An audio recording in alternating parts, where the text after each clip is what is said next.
Hello, my name is Josie Gallup, and I'm the Communication Assistant at Compass, the Community Planning Association of Southwest Idaho. Today we're going to be walking you through a virtual presentation on transportation projects in the Regional Transportation Improvement Program and the Regional Long-Range Transportation Plan. In just a moment, two of our principal planners, Austin Miller and Tony Tisdale, will present on these transportation projects. It is our hope that you will participate in our public comment period, which will be open until midnight on July 31st. Please be sure to leave any questions or comments you have in the comment section below, and we will be sure to reach out to you as soon as possible. To leave an official comment, please visit the Compass website, compassidaho.org.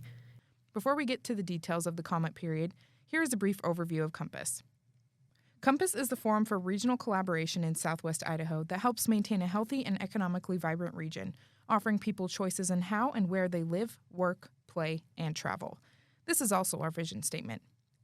So what does Compass do? Compass functions as the Metropolitan Planning Organization for Ada and Canyon counties, and we have 4 regional roles. We develop regional plans for Ada and Canyon County, and plan for the future of our transportation system here in the Treasure Valley. We implement. We help to advance regional goals and secure the financial resources to do that.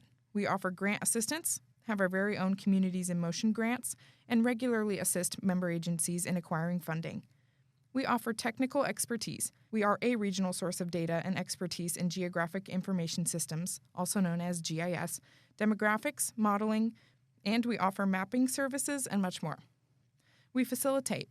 We bring stakeholders together, provide forum for the public to provide input, and overall, our board makes regional decisions.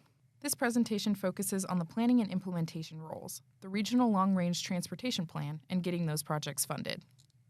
So without further ado, I will pass the mic over to Austin to talk about the Regional Long-Range Transportation Plan, Communities in Motion 2050. Thank you, Josie.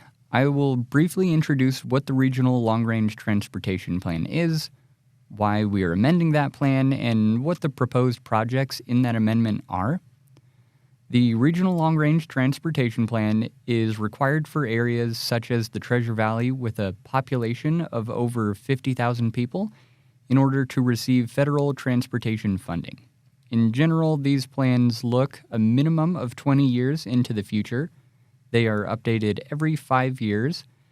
They plan for the multimodal transportation system that meets the needs of the forecasted growth to that horizon year of the plan. These plans are fiscally constrained, which means that we can only show projects as funded in the plan if we can show we can reasonably expect to pay for them moving forward. And with any good planning project, it includes public and member agency involvement and feedback really throughout the whole planning process. Communities in Motion 2050 is the current plan, and the proposed amendments are to that plan. It's available on the Compass website, and it's an entirely online-based plan. Communities in Motion includes regionally significant projects, so think of the big ones, the capital projects to Interstate 84, state highways, or other arterials. So those are your larger roadways, not necessarily that road in front of your home. This is a multimodal plan, so it isn't just the big roads we're looking at. We're looking at major regional pathway connections as well. And this amendment specifically includes both. Amendments are needed to the regional plan as state and local efforts and budgets change. This proposed amendment adds new funded projects based on updates from ITD and some of our local agencies. By amending the plan, we ensure we're staying up to date with what is happening in our region, as well as it enables us to begin work. So let's look at the proposed changes. We have a total of 4 new funded projects, 2 of which are roadway projects. One project is to widen Ustick Road in Nampa from Franklin Boulevard to 11th Avenue. The project will include 4 travel lanes, that's 2 in each direction, a raised center median with turning pockets, and a multi-use pathway on both sides. The other roadway project is to widen Middleton Road from Lincoln Road to Bass Lane. The project will include widening, again, 2 travel lanes in each direction, and a multi-use pathway on the west side.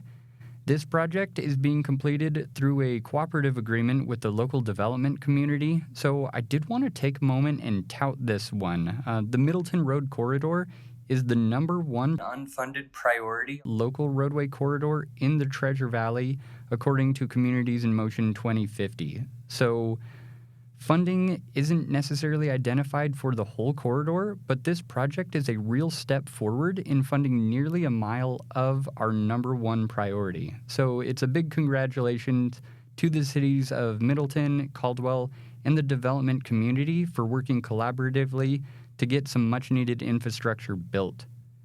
We also have 2 pathway projects proposed to be added. The first is along the south side of the Reidenbach Canal in the city of Boise. This is the canal that runs on the north side of the Town Square Mall. However, this half-mile-long pathway is proposed to be on the other side, or the west side of Milwaukee, connecting on over to Maple Grove Road. The other pathway is along State Highway 44, often referred to as State Street. This pathway will be on the south side of the road, extending about 5.5 miles from Star Road to West State Street, or referred to some of us locals by Old State Street.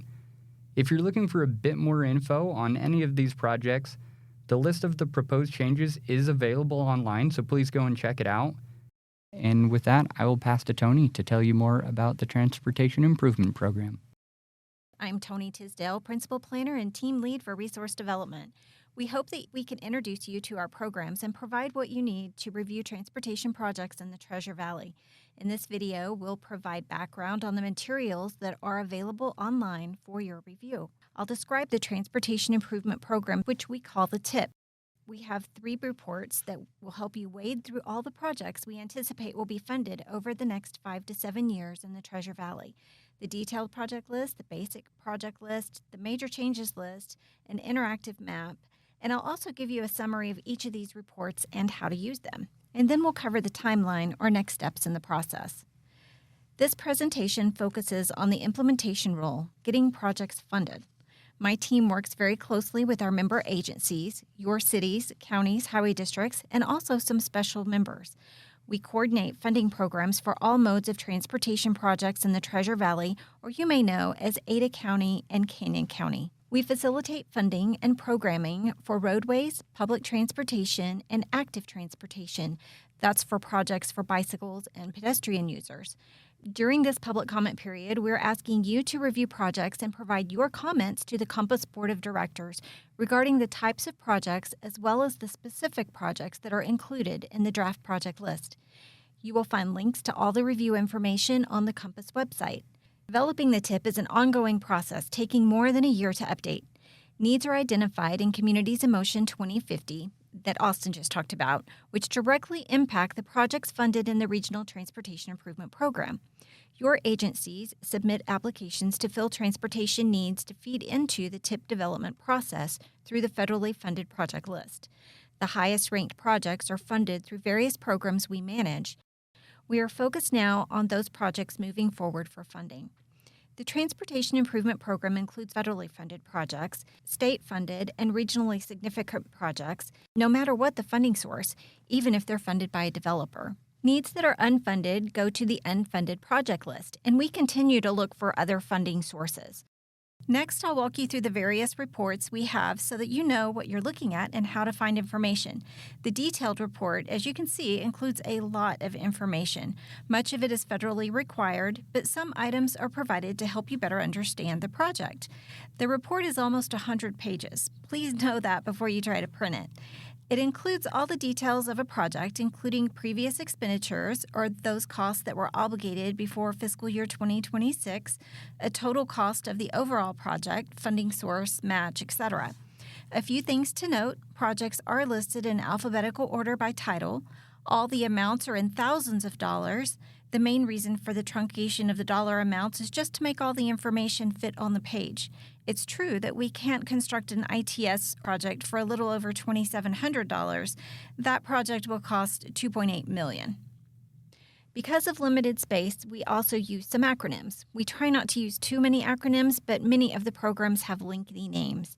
When possible, we provide the acronym with the terms within the description, as we show ITS, or Intelligent Transportation System, in this project. There is a document on the TIP website called Transportation Funding Terms and Acronyms Unraveling the Jargon. This document is basically our decoder ring. We also show how projects meet our performance measures known as TIP achievement. These include local performance measures that are directly tied to the Long-Range Transportation Plan Communities in Motion and also required federal performance measures. This project also has multiple funding sources, which is fairly common, as these projects are typically expensive and it can be difficult to fund a project fully within one program. Once we have all these projects approved, additional analysis of the performance measures, along with a lot of other background and details, will be provided in a larger TIP document. This basic report includes just the very basic information for projects in the TIP. It's a different way to review which projects are included, the year of construction, and total cost. Everything is the same in this report as the detailed report. It's just missing most of the detail. If you want to see what projects are included, it may be good to start with this list, then move on into the detailed report to learn more about what's happening. If you're already familiar with the TIP, this Major Changes report is very helpful. It provides all the major differences between the fiscal year 2025 to 2031 Transportation Improvement Program and the draft 2026 through 2032 Transportation Improvement Program. Projects are listed by funding type and then category of change. New or removed, when construction is advanced or delayed, or a major scope change. This report is intended to help you see the big changes if you are already familiar with projects in the TIP. If you're a more visual person, we also have an interactive map on our website. The link to the map is provided on the TIP webpage. There are instructions on the page, but please give me a call or leave a message if you need assistance finding what you're looking for. One helpful hint, this program doesn't work very well using the Internet Explorer browser. Please use Chrome or Firefox to view the interactive maps. The public comment period regarding these projects begins on July 1st and runs through midnight on July 31st. This is your time to review the information and to make comments on the CIM amendment and the projects included in the TIP. After the public comment period, all of your comments will be reviewed by Compass staff, and any changes based on comments will be made or recommended as appropriate. The comments will be provided to our advisory committee in their August 6th meeting. They will be requested to recommend approval of the Communities in Motion 2050 amendments and the TIP project list to the Compass Board of Directors. On August 18th, the Compass Board of Directors will then be requested to approve the CIM amendment and the TIP project list. By the end of December, we expect federal approval of the overall program at the statewide level, including the projects in the Compass TIP. We will have an in-person open house and ice cream social on Tuesday, July 15th from 3 o'clock p.m. to 6 o'clock p.m. This will be in Centennial Park at the gazebo. This is just the park right next to the Compass office at 700 Northeast 2nd Street in Meridian. To leave an official comment, please visit the Compass website, compassidaho.org. If you have any questions, please comment on this video or contact us directly at info@compassidaho.org or at 208-855-2558.